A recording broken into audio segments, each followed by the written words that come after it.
Oman breaking ന്യൂസിലേക്ക് സ്വാഗതം. ഒമാനിലെ വിവിധ വാർത്തകൾക്കായി ഈ ചാനൽ സബ്സ്ക്രൈബ് ചെയ്യൂ. ബാംഗ്ലൂരു മുംബൈ സർവീസുകൾ ഒമാൻ ബജറ്റ് വിമാന കമ്പനിയായ സലാം എയർ പ്രഖ്യാപിച്ചു. ഇന്ത്യൻ സെക്ടറുകളിലെ തന്നെ ഏറ്റവും കുറഞ്ഞ നിരക്കിൽ ടിക്കറ്റുകളും ലഭ്യമാക്കിയിട്ടുണ്ട്. മുംബൈയിലേക്ക് സെപ്റ്റംബർ 2 മുതലും ബാംഗ്ലൂരുവിലേക്ക് സെപ്റ്റംബർ 6 മുതലും സർവീസ് ആരംഭിക്കും. മുംബൈയിലേക്ക് ആഴ്ചയിൽ 4 സർവീസുകളും ബാംഗ്ലൂരുവിലേക്ക് 2 സർവീസുകളും ഉണ്ടാകും. ലൈറ്റ് ഫെയർ വിഭാഗത്തിൽ മുംബൈ സെക്ടറിൽ 19 റിയാലും ബാംഗ്ലൂരു സെക്ടറിൽ 33 റിയാലുമാണ് ടിക്കറ്റ് നിരക്ക്. അതേസമയം ഓഫർ നിരക്കിൽ 7 കിലോ ഹാൻഡ് ലഗേജ് മാത്രമാകും അനുവദിക്കുക. കൂടുതൽ ബാഗേജിന് അധികം തുക യാത്രക്കാർ നൽകേണ്ടി വരും. അതേസമയം ഇന്ത്യൻ സെക്ടറുകളിലേക്ക് സർവീസുകൾ സലാം എയർ വ്യാപിപ്പിക്കുകയാണ്. കഴിഞ്ഞ ആഴ്ചകളിൽ ആരംഭിച്ച ഡൽഹി, ചെന്നൈ സർവീസുകൾക്കൊപ്പം കേരളത്തിലെ കോഴിക്കോട് സെക്ടറിലും ഇന്ത്യയിലെ മറ്റ് നഗരങ്ങളായ ഹൈദരാബാദ്, ജയ്പൂർ, ലക്നൗ എന്നിവിടങ്ങളിലേക്കും മസ്കറ്റിൽ നിന്നും സലാം എയർ സർവീസുകൾ ഉണ്ടാകും. അതേസമയം ആഭ്യന്തര അന്താരാഷ്ട്ര സർവീസുകൾ സലാം എയർ വർദ്ധിപ്പിക്കുന്നുണ്ട്. മേഖലയിലെയും അന്താരാഷ്ട്ര സെക്ടറുകളിലെയും സർവീസുകൾ ഉയർത്തുമെന്ന് Salam air chief executive officer അറിയിച്ചു. ഖരീഫ് സീസണിനോടനുബന്ധിച്ച് സൊഹർ, ഫുജൈറ, ബാഗ്ദാദ്, ബഹ്റൈൻ സെക്ടറുകളിൽ നിന്നും സലാലയിലേക്കും സീസൺ പ്രത്യേക സർവീസുകളും ആരംഭിച്ചിട്ടുണ്ട്.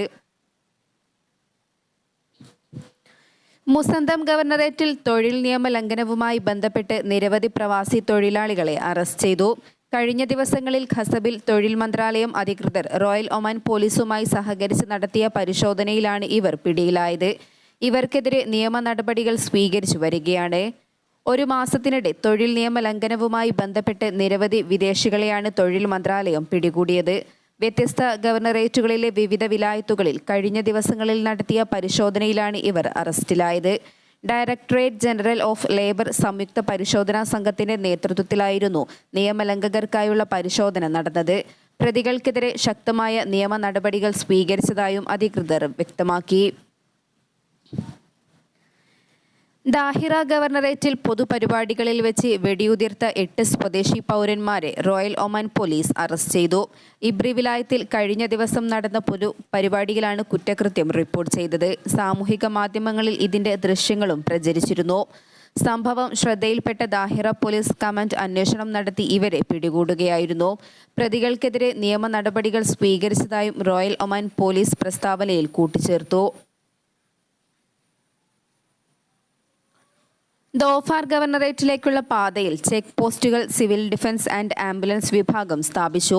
റോഡ് മാർഗം സലാലയിലേക്ക് യാത്ര ചെയ്യുന്നവരുടെ സുരക്ഷ ഉറപ്പുവരുത്തുന്നതിന്റെ ഭാഗമായാണ് താൽക്കാലിക ചെക്ക് പോസ്റ്റ് ഒരുക്കിയിരിക്കുന്നത്. ചെക്ക് പോസ്റ്റുകൾ ഏത് അടിയന്തര സാഹചര്യങ്ങളെയും നേരിടുന്നതിന് സജ്ജമാണെന്നും സിവിൽ ഡിഫൻസ് ആൻഡ് ആംബുലൻസ് വിഭാഗം പ്രസ്താവനയിൽ അറിയിച്ചു. എന്നാൽ ഖരീഫ് കാലത്ത് വാഹനാപകടങ്ങൾ കുറയ്ക്കുന്നതിന് റോയൽ ഒമാൻ പോലീസും സുരക്ഷാ നടപടികൾ ശക്തമാക്കിയിരിക്കുകയാണ്. ദോഫാർ ഗവർണറേറ്റിലേക്കുള്ള പാതയിൽ പട്രോളിംഗ് തുടരും. കൂടുതൽ ചെക്ക് പോയിന്റുകൾ കഴിഞ്ഞ ദിവസം ആരംഭിച്ചിരുന്നു. അടിയന്തര ഘട്ടങ്ങളിൽ ലഭ്യമാക്കുന്നതിന് എയർ ആംബുലൻസ് സേവനം ഉൾപ്പെടെ ROP ലഭ്യമാക്കിയിട്ടുണ്ടെന്നും വ്യക്തമാക്കി. സ്റ്റേഷനുകളിലെ നമ്പറുകളും പുറത്തുവിട്ടിട്ടുണ്ട്. ഖരീഫ് ആസ്വദിക്കാനെത്തുന്ന സഞ്ചാരികളുടെ സുരക്ഷ ഉറപ്പുവരുത്തുന്നതിന് വിവിധ വകുപ്പുകളുമായി ചേർന്നാണ് റോയൽ ഒമാൻ പോലീസ് നടപടികൾ സ്വീകരിക്കുന്നത്. അപകടത്തിന് കാരണമാകുന്ന അമിതവേഗത, അശ്രദ്ധ തുടങ്ങി ഡ്രൈവർമാരും യാത്രക്കാരും ആവർത്തിക്കുന്ന നിരവധി പ്രവർത്തനങ്ങൾ ഒഴിവാക്കുന്നതിന് അധികൃതർ പരിശോധന നടത്തിവരികയാണ്.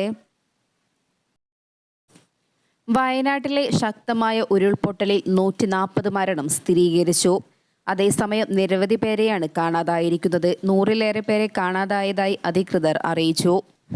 ഒറ്റ രാത്രി കൊണ്ടാണ് ഒരു നാട് തന്നെ ഇല്ലാതായത്. രാത്രി 1:30-നും 2-നും ഇടയിലായിരുന്നു ആദ്യ ഉരുൾപൊട്ടലെങ്കിൽ പിന്നീട് 4:30-യോടെ വീണ്ടും ഉരുൾപൊട്ടി. ഇത് ദുരന്തത്തിന്റെ തീവ്രത കൂട്ടുന്നതായിരുന്നു. എന്താണ് സംഭവിച്ചതെന്ന് തിരിച്ചറിയും മുമ്പേ പലരും വെള്ളത്തിലും ചെളിയിലും മുങ്ങിപ്പോയി. വയനാട് ഉരുൾപൊട്ടൽ ദുരന്തമുണ്ടായതിൽ സംസ്ഥാനത്ത് സർക്കാർ ഔദ്യോഗിക ദുഃഖാചരണം പ്രഖ്യാപിച്ചു. ഇന്നലെയും ഇന്നുമാണ് ഔദ്യോഗിക ദുഃഖാചരണം. ദുരന്തത്തിൽ അനേകം പേർക്ക് ജീവഹാനിയുണ്ടായതിലും വസ്തുവകകൾക്ക് നാശനഷ്ടം സംഭവിച്ചതിലും സർക്കാർ അതീവ ദുഃഖം രേഖപ്പെടുത്തി. ദുഃഖാചരണ കാലയളവിൽ സംസ്ഥാനമൊട്ടാകെ ദേശീയ പതാക പകുതി താഴ്ത്തിക്കെട്ടേണ്ടതും സർക്കാർ നിശ്ചയിച്ച പൊതുചടങ്ങുകളും ആഘോഷ പരിപാടികളും മാറ്റിവെക്കേണ്ടതുമാണെന്നും ചീഫ് സെക്രട്ടറി അറിയിച്ചു. അതേസമയം സർക്കാർ ജീവനക്കാരോട് അവധി റദ്ദാക്കി ജോലിയിൽ പ്രവേശിക്കാൻ ചീഫ് സെക്രട്ടറി നിർദ്ദേശിച്ചു. ഉരുൾപൊട്ടലിന് പുറമെ മഴ ശക്തമാകുകയും കേന്ദ്ര കാലാവസ്ഥാ വകുപ്പ് വിവിധ ജില്ലകളിൽ തീവ്ര മഴ മുന്നറിയിപ്പ് നൽകിയിട്ടുമുള്ള സാഹചര്യമാണ് സംസ്ഥാനത്തുള്ളത്. അതിനാൽ അവശ്യ സേവനവുമായി പ്രഖ്യാപിച്ച police, fire and safety, revenue, ആരോഗ്യം, തദ്ദേശ സ്വയംഭരണ സ്ഥാപനങ്ങൾ തുടങ്ങിയ എല്ലാ വകുപ്പുകളിലെയും ജീവനക്കാരുടെ ദീർഘകാല അവധി ഒഴികെയുള്ള അവധി റദ്ദാക്കി തിരികെ ജോലിയിൽ പ്രവേശിപ്പിക്കണം. ഈ ജീവനക്കാരെ ഏതു തരത്തിലുമുള്ള പ്രകൃതിക്ഷോഭ ദുരന്ത സാഹചര്യങ്ങൾ നേരിടുന്നതിനും സജ്ജരാക്കി നിർത്തുന്നതിന് എല്ലാ വകുപ്പ് മേധാവികൾക്കും ജില്ലാ കളക്ടർമാർക്കും ചീഫ് സെക്രട്ടറി നിർദ്ദേശം നൽകി. കൂടുതൽ പ്രകൃതിക്ഷോഭങ്ങൾ ഉണ്ടാകാനുള്ള സാധ്യത മുൻനിർത്തി ദുരന്ത സാഹചര്യങ്ങളെ നേരിടുന്നതിന് സംസ്ഥാനം തയ്യാറാകുന്നതിന്റെ ഭാഗമായാണ് ഉത്തരവ്.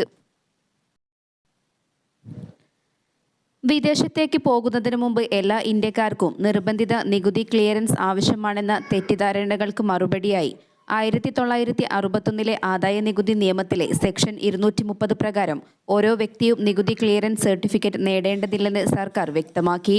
ജൂലൈ 23 ധനമന്ത്രി നിർമ്മല സീതാരാമൻ അവതരിപ്പിച്ച 2024-25 ബജറ്റിൽ നികുതി ക്ലിയറൻസ് സർട്ടിഫിക്കറ്റ് ലഭിക്കുന്നതിന് 2015 കള്ളപ്പണ നിയമത്തിന്റെ പരാമർശം ഉൾപ്പെടുത്താൻ നിർദ്ദേശിച്ചിട്ടുണ്ട്. അറബിക്കടലിൽ രൂപം കൊണ്ട ന്യൂനമർദ്ദത്തിന്റെ ഭാഗമായി ചൊവ്വാഴ്ച മുതൽ ഒമാന്റെ വിവിധ പ്രദേശങ്ങളിൽ മഴ ലഭിച്ചേക്കും. വെള്ളിയാഴ്ച വരെ ന്യൂനമർദ്ദം ഒമാനെ ബാധിക്കാൻ സാധ്യതയുണ്ടെന്ന് ഒമാൻ കാലാവസ്ഥാ നിരീക്ഷണ കേന്ദ്രം അറിയിച്ചു. മിക്ക ഗവർണറേറ്റുകളിലും വ്യത്യസ്ത തീവ്രതയിലുള്ള ഒറ്റപ്പെട്ട മഴ പെയ്തേക്കും. ചില പ്രദേശങ്ങളിൽ ഇടയ്ക്കിടെ ഇടിമിന്നലോട് കൂടിയ മഴയും ഉണ്ടായേക്കാം. വാദികളും നിറഞ്ഞൊഴുകും.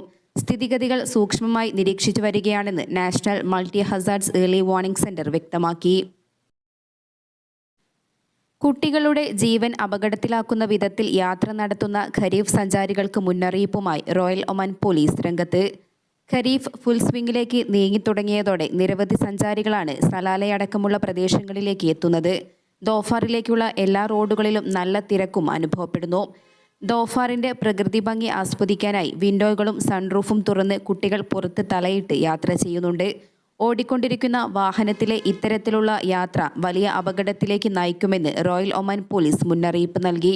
പലരും നിസ്സാരമായാണ് ഇത്തരം യാത്രകളെ കാണുന്നതും വാഹനം പെട്ടെന്ന് നിർത്തുന്നതും റോഡിലെ വളവുകളുമെല്ലാം ഇങ്ങനെയുള്ള യാത്ര അപകടം വിളിച്ചു വരുത്തും. അറേബ്യൻ ഉപദ്വീപിലെ ഏറ്റവും പഴയ മത്സ്യബന്ധന സമൂഹത്തിന്റെ തെളിവുകൾ ദോഫാറിൽ കണ്ടെത്തി.